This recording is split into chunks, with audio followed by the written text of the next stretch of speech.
Welcome back to Awakening. Today I'm going to be beginning my forgiveness series. One of the hardest commandments of God is forgiveness. No one is perfect. We need to forgive people as many times as it takes. Every time someone hurts you, you should forgive them.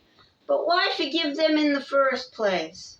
Forgiveness helps us to love them more genuinely and help us heal from our hurt. But how do we do this when every wrong that we have suffered is raw and our feelings are still fresh? Worse yet, when the other person isn't sorry. Forgiveness is an act of the will. The will can function regardless of the temperature of the heart. We can separate our feelings from our will. We want to feel everything we are doing. To feel love when we are supposed to be loving, to feel compassion when we are supposed to be kind, to feel bold when we need to be brave. It is nice when our feelings match up with our will, but it's not always to be that way. What happens when our feelings don't match up with our will? We feel we cannot forgive someone who has broken our heart, or even say they are sorry, especially when they are not sorry. Serve. What does it call us to do? But God is greater than our feelings. He provides us the power we need for every commandment He gives.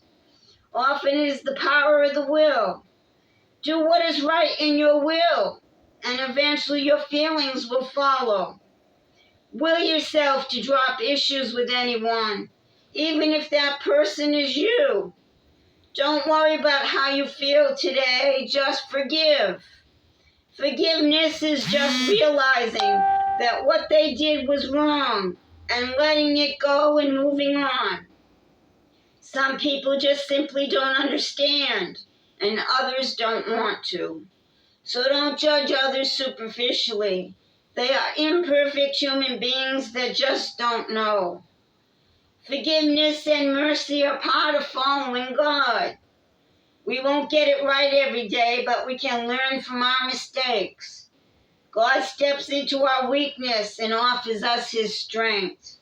We are His new creations being reborn into His likeness and image every day. Forgive the bad times and honor the memories that are good. God places certain individuals in our lives for a reason. Do not treat them with suspicion. Do not misinterpret their words and actions that lead to severing relationships when you feel offended.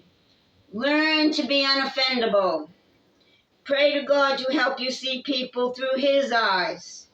People who don't know what they are doing is not your concern. It is God's concern.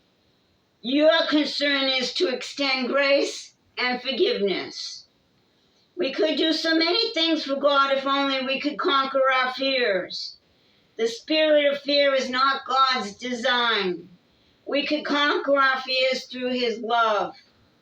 The next time you find yourself defending yourself, ask yourself, is it more important to be right or to love? Show compassion towards people. Show love, compassion, and forgiveness. You may never know what difference it can make. Thank you for joining me. Next time I'll be covering part 2.